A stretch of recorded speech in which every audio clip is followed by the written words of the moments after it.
Nasib politik berubah cepat. Pak Jokowi dan keluarganya yang dulu dieluk-elukan, sekarang sudah nggak sekuat dulu lagi. Roda politiknya sedang berputar ke bawah.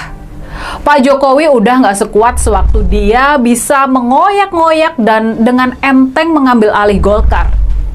Dia udah jauh turun kekuasaannya dibanding ketika dulu.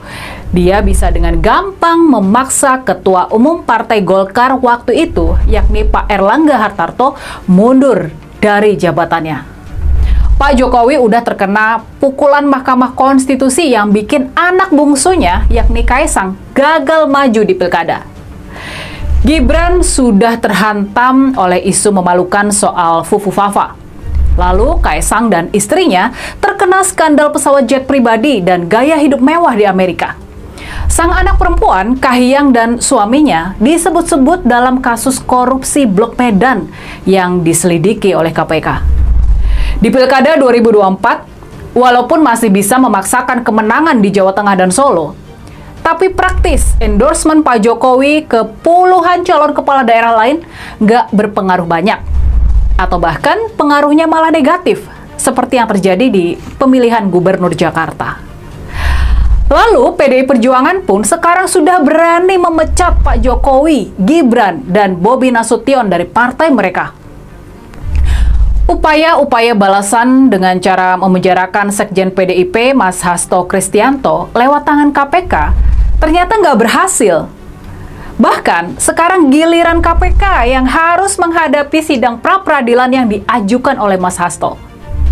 Sementara itu skandal pagar laut di Utara Banten, skandal pengkaplingan laut dengan backup pemberian status proyek strategis nasional, sekarang kasus ini sudah mulai juga menyeret-nyeret keterlibatan serta tanggung jawab Pak Jokowi. Lalu kabar yang mulai santer terdengar sekarang ini nih, kabar seru terbaru yang sudah mulai beredar belakangan ini. Kabarnya setelah merombak tentara, setelah merombak jajaran TNI, Pak Prabowo bakal merombak jajaran polisi yang sekarang ini ada di titik nadir. Citra polisi sudah sangat terpuruk. Kabar santer yang beredar, orang kepercayaan Pak Jokowi, yakni Kapolri Listio Sigit, dalam waktu dekat dia bakal diganti. Nah, makanya nih, melihat roda nasib Pak Jokowi dan keluarganya yang sudah menurun, sudah sangat menurun, sekarang menjadi wajar kalau di internal Partai Golkar sendiri, antusiasme buat menarik keluarga Pak Jokowi masuk semakin menurun juga. Para kader, apalagi para petinggi Golkar, pastinya nggak ingin partainya diambil alih sama orang yang perputaran nasib politiknya sedang menurun dan keluarganya dilingkupi banyak skandal yang siap meledak kapan saja. Mereka juga pasti berhitung soal mendekatkan poros Presiden Prabowo ke PDI Perjuangannya Ibu Mega. Para petinggi Partai Golkar punya kepentingan supaya bisa terus berdekatan erat dengan Pak Prabowo. Dan hubungan Pak Jokowi yang merenggang dari Presiden Prabowo bisa jadi bikin Partai Golkar menjadi takut dan berhitung ulang. Mereka khawatir seandainya Gibran di acara MKGR, apalagi kalau sampai bergabung ke MKGR dan Golkar, mereka khawatir semua itu bisa melempar sinyal negatif kepada Presiden Prabowo. Mereka khawatir masuknya keluarga Pak Jokowi ke Partai Golkar malah akan membuat mereka menjadi jauh dari Pak Prabowo.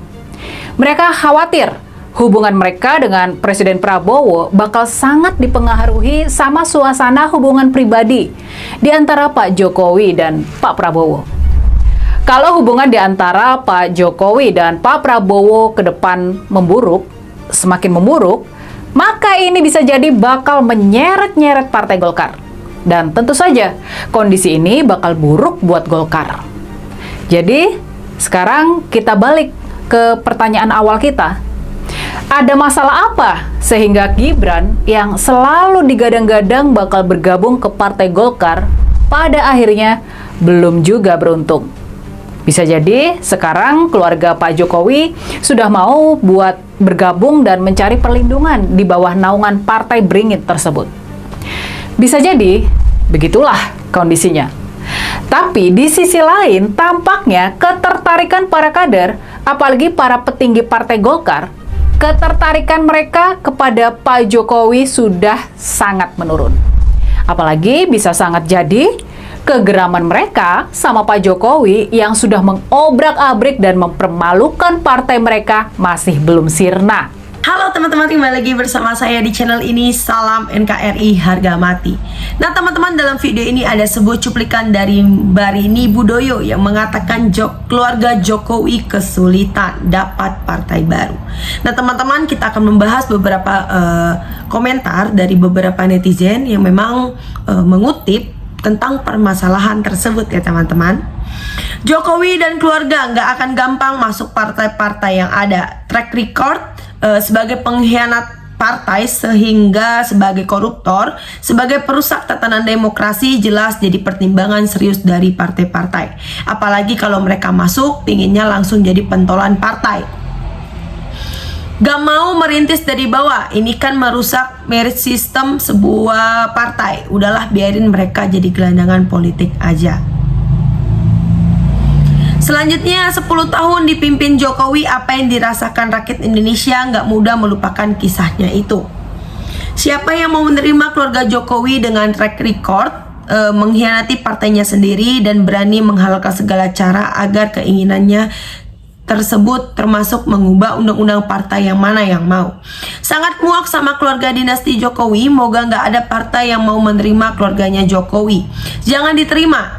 Gibran di dalam partai Golkar. Golkar perlu orang pintar, bukan ijazah acak-acak. Kemunduran berpikir anak belum cukup umur dipaksa jadi penguasa, menunggu sang penguasa alam semesta adil untuk rakyat Indonesia. Wajar Mulyono ditinggalkan track recordnya mendunia, menjadi finalis presiden terkorup luar biasa.